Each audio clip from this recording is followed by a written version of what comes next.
Delhi NCR में भूकंप के तेज झटके महसूस किए गए। सुबह 5:36 पर राजधानी दिल्ली समेत पूरा एनसीआर भूकंप के कंपन से डोल उठा। रिक्टर पैमाने पर 4 मापी गई है तीव्रता। राजधानी दिल्ली में महज 5 किलोमीटर की गहराई पर भूकंप का एपिक सेंटर ट्रेस किया गया। जमीन से 5 किलोमीटर की गहराई पर भूकंप का केंद्र था। हरियाणा में महसूस किए गए तेज भूकंप के झटके, जो कि एनसीआर का रीजन है। नोएडा में महसूस किए गए झटके। भूकंप के बाद लोग घरों से बाहर तक निकल आए। अंदाजा आप लगा सकते हैं, लोगों की नींद तक भूकंप ने तोड़ दी। तो किस तरीके से भूकंप के तेज झटके महसूस किए गए होंगे। अमूमन देखने को मिलता है कि 10 से 15 किलोमीटर की गहराई भूकंप के झटकों की होती है, लेकिन यहां पर तेज झटके 4 की तीव्रता रिक्टर पैमाने पर जो है तेज झटके इसलिए महसूस किए गए क्योंकि यहां पर भूकंप की तीव्रता कम थी।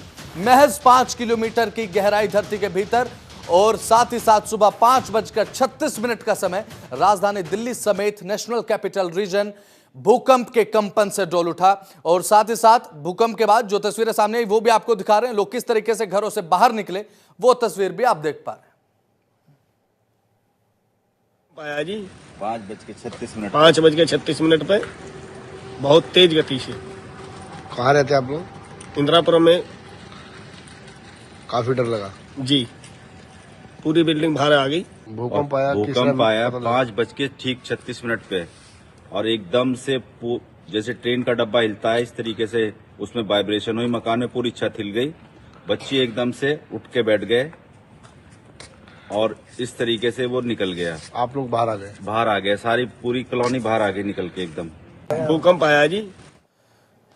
ज्यादा जानकारी के साथ हमारे संवाददाता नमित त्यागी हमारे साथ जुड़ चुके हैं लाइव। नमित, फिलहाल खबर हमने दर्शकों को बताई भूकंप को लेकर, केंद्र कहां रहा, कितनी तीव्रता, विस्तार से जानकारी, लोगों की क्या प्रतिक्रियाएं?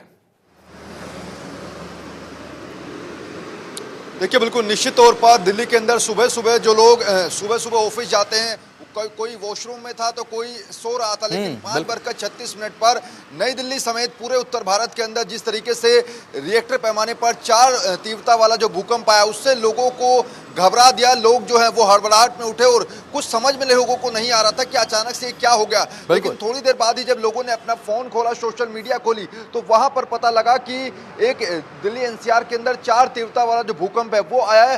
हालांकि जो जानकारी हमें मिल पाई है, इसका जो केंद्र था वो नई दिल्ली के अंदर धौलाकुआं के पास दुर्गाबाई देशमुख जो कॉलेज है उसके आसपास एक केंद्र बताया जा रहा है और जमीन से 5 किलोमीटर नीचे इस भूकंप का केंद्र था। हालांकि जानकारी ये भी मिल रही है कि धौलाकुआं के पास दुर्गाबाई देशमुख कॉलेज के पास जो एक केंद्र था इसके आसपास एक झील बताई जाती है और यहाँ पर इससे पहले भी 1 से 2 भूकंप के झटके महसूस किए गए हैं। साल 2015 में इसी जगह 3.3 तीव्रता वाला जो भूकंप था वो आया था और उसके बाद अब ये 4 तीव्रता वाला भूकंप आया। इससे न केवल दिल्ली एनसीआर का इलाका, गुरुग्राम, फरीदाबाद, नोएडा, ग्रेटर नोएडा, गाजियाबाद, दिल्ली, इसके अलावा जो उत्तर भारत के इलाके हैं, चाहे उसमें सहारनपुर की बात करें, मथुरा की बात करें, मुरादाबाद की बात करें, वहां से भी जानकारी आ रही है कि वहां पर भी लोगों ने भयंकर भूकंप के झटके महसूस किया। हालांकि इसमें गनीमत यह रही कि अभी तक किसी की जान माल की हानि का नुकसान की खबर नहीं आई है, लेकिन निश्चित तौर पर लोगों को महसूस हुआ है क्योंकि कई सेकंड तक जो है ये भूकंप के झटके लोगों ने महसूस किए। और दिल्ली एनसीआर के अंदर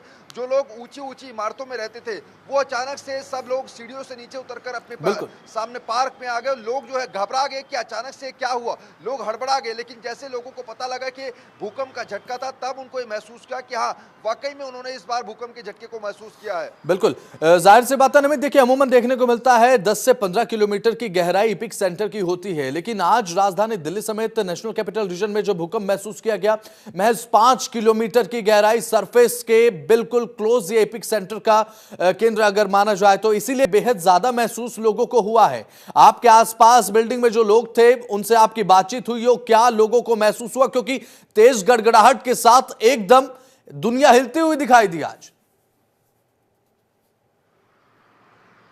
निश्चित तौर पर, क्योंकि जैसा जिक्र आपने किया कि जमीन से केवल 5 किलोमीटर नीचे ही इसका केंद्र था, ऐसे में लोगों को काफी ज्यादा महसूस हुआ ये भूकंप का झटका। और ऐसे में जो लोग, जैसा मैं बता रहा हूं कि कुछ लोग सो रहे थे, उनको अचानक से महसूस हुआ कि कहीं उनको ऐसा भी, कई लोगों से मेरी बातचीत हुई, उनका ऐसा लगा कि उनके कहीं नीचे से ट्रेन गुजर रही है। कोई किसी ने ये कहा कि ऐसा लगा कि हमारे बेड के नीचे से मेट्रो गुजर रही है। इस तरीके के लोगों ने अपने जो अनुभव थे वो शेयर किए हैं। लेकिन हाँ, निश्चित तौर पर ये सुबह की तस्वीरें जो है वो काफी दिल दहलाने देने वाली थी। थी, क्योंकि कॉलोनियों के अंदर, मार्केट के अंदर लोग जो थे वो अपने घरों से बाहर निकल कर आ गए और गलियों के अंदर हमने देखा कि जो डॉग होते हैं, कुत्ते, वो अचानक से भौंकने लगे। तो ऐसे में ये साफ संदेश है कि आने वाले समय में भी इस तरीके के भूकंप के झटके के लिए लोगों को तैयार रहना पड़ेगा। चलिए ठीक है, बहुत बहुत शुक्रिया नमित, जुड़ा महत्वपूर्ण जानकारी आपने दर्शकों तक पहुंचाई।